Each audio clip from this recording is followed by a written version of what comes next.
What's up, everybody? This is Jay. This is my review for Lovecraft Country Episode 1. Now, Lovecraft Country is a project with Jordan Peele and J.J. Abrams. Now, Jordan Peele has made his name as a director recently with films such as Get Out and Us.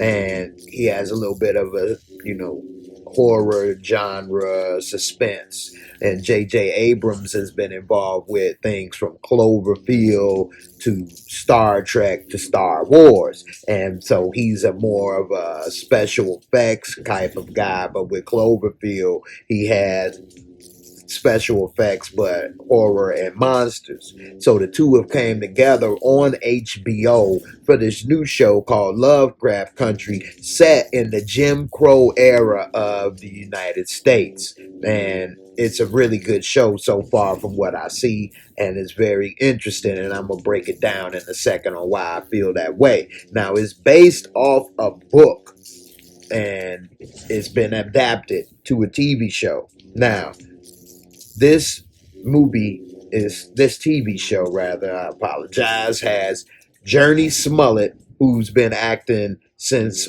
her days on Full House, and is the sister of Jussie Smollett, who played on Empire. Now, it also has Courtney B. Vance in it as well, who is a talented, legendary actor as well. And then also it has Jonathan Majors from The Last Black Man in San Francisco plays the main character. And so far from what I've seen, he does a good job. And this show also has Michael K. Williams. He plays the father of who is the main character, Jonathan Majors. Now, this father is prone to getting drunk, going missing, all kind of different things. And the way it's set up is that he's coming from the South back home to the South side of Chicago. That's right, baby, South side. Anyway, you get to see when it very first starts off, you like, what in the world is this? It shows like a World War II scene, and it looked like Saving Private Ryan, and you like, oh man, what is this? Okay, and you thinking maybe it's a flashback of when he was in war, and then you see like flying saucers and stuff as if like Mars Attacks, or with War of the Worlds. And then you see giant monsters with eyes and tentacles and things, and they fighting and shooting. You're like, damn, what is this show? What is this about? Next thing you know, out of nowhere, the monster gets split in half by none other than who? Jackie Robinson? With a baseball bat? I mean, this monster is like 30 feet tall, and he beats it with a baseball bat, Jackie Robinson, and then he's talking to him. He like, hey, don't worry. And then you like, man, what in the world is this? And then you see he was dreaming. And what he's really kind of into is like sci-fi and horror type things and books. And the original author, Lovecraft, has been known to be very racist in his works and his time, and he's a product of his time. And in this show, which I have to give HBO credit, first they did The Watchmen, and in The Watchmen, they kick off with showing you about Black Wall Street and the atrocities committed and in Oklahoma. Okay, and now they're showing Jim Crow era and how when the bus broke down, they came and picked up all the white folks, but left the black folks to walk their way on with their luggage. When they were going different places, it was people standing at the counter to get some food, and the server is just sitting there laughing and talking with them while they standing there on the colored side just waiting to be served. And all kind of different things. It just reinforces and lets people know, if they don't know already, that systemic racism, this whole country was built on systemic racism. And the sooner people admit to it and make amends, we can get over it. I think the problem with a lot of people not wanting to admit to it is that their family tree is full of racists. and they don't want to believe it because they family treated them good. That's their family members, and they loved them, and they got fond memories, and they don't want to go back and revisit and think about, well, I love, Nana or Pawpaw or whatever, but they were racist. They don't want to think and revisit that, and I think it would be best in everyone's best interest if they say, you know what, yeah, I loved them. They treated me good, but at the same time, they had a lot of flaws. And so, with that being said, he eventually gets to Chicago. He meets up with his uncle, who is Courtney B. Vance. He's getting out of the military. He was in the army. A lot of people haven't seen him in the neighborhood. And another thing that this shows is that the black community was just great, man. I mean, with all the stuff going on, we were unified. People were working together. We had community. And with all of the Jim Crow, the prejudiceness and everything, we were strong. And eventually drugs and different things, the prison system with putting all the fathers and men in jail for long periods of time for, you know, drug cases and such. It destroyed the black community, and it destroyed the black home, and it destroyed the black neighborhoods. And it's sad to see. It really is, because it was beautiful. The community, everybody coming together. They had a block party. You got people singing, dancing, kids out playing. Ain't nobody talking about getting shot. Ain't no gang banging. Ain't none of that stupidness.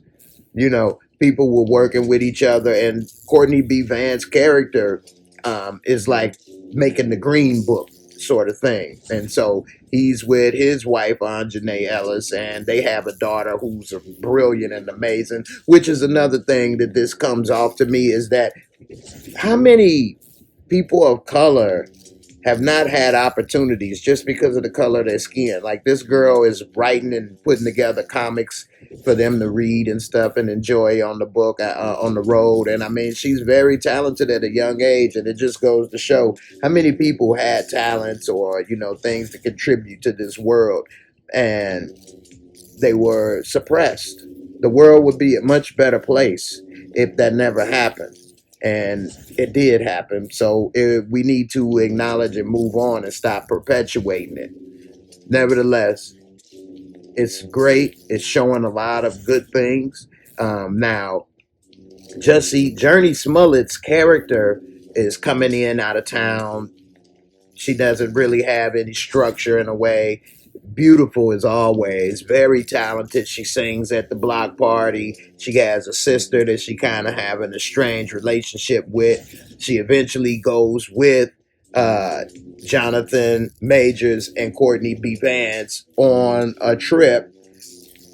Courtney B. Vance wants to update his green book, and then Jonathan Majors is looking for his father because he wrote him and said that they have, a hidden birthright in this part of Ardham. And he was saying, hey, this is in Ardham Lovecraft. This is where these books and stuff, your mom has the secret birthright. Let's check into it. He think the father missing. They basically eventually combine the trip. They go down south. Of course, they encounter racism, prejudiceness. You got people trying to chase him out of the place, don't want to serve him at restaurants, different things. Driving through the South, you see signs that say, don't let the sun set on your ass, nigger.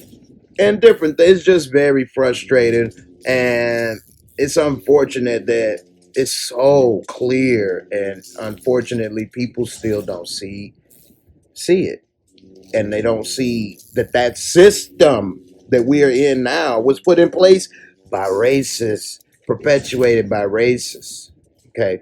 Nevertheless, there comes a point where they are trying to get out of town. People are shooting at them, and some type of luxury vehicle, Rolls Royce, ends up getting in between and helping them.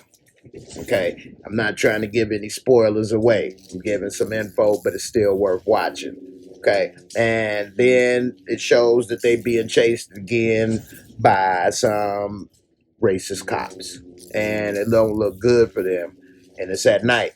But then we start to see where the J.J. Abrams comes in because it's some type of weird, ghoulish monster with multiple teeth, eyes, just monstrous, jumping, eating the police officers, biting people, bit one dude head off, shoulder. I mean, it was like gruesome special effects. They end up running to hide out somewhere, trying to fight it off. Eventually, a couple things happen. And the episode ends with them finally making it to the birthright, which ends up being some huge mansion place. Of course, it's all white folks there, and it's a real weird, creepy vibe. And this kind of has a lot of occult things in it. It has a lot of Freemason type things in it, a lot of science fiction thing. I mean, this is kind of all over, and I'm interested to see how they're going to pull it all together. You know what I'm saying? Anyway, I'm in the lab. I've been working hard, and I wanted to get this review out for you guys. I hope you enjoy it.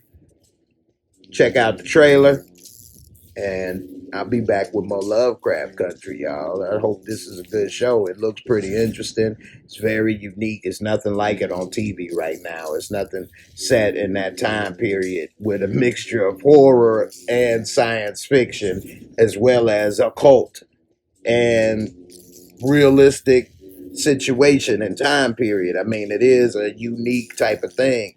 Unfortunately, the author of the works is a known racist, and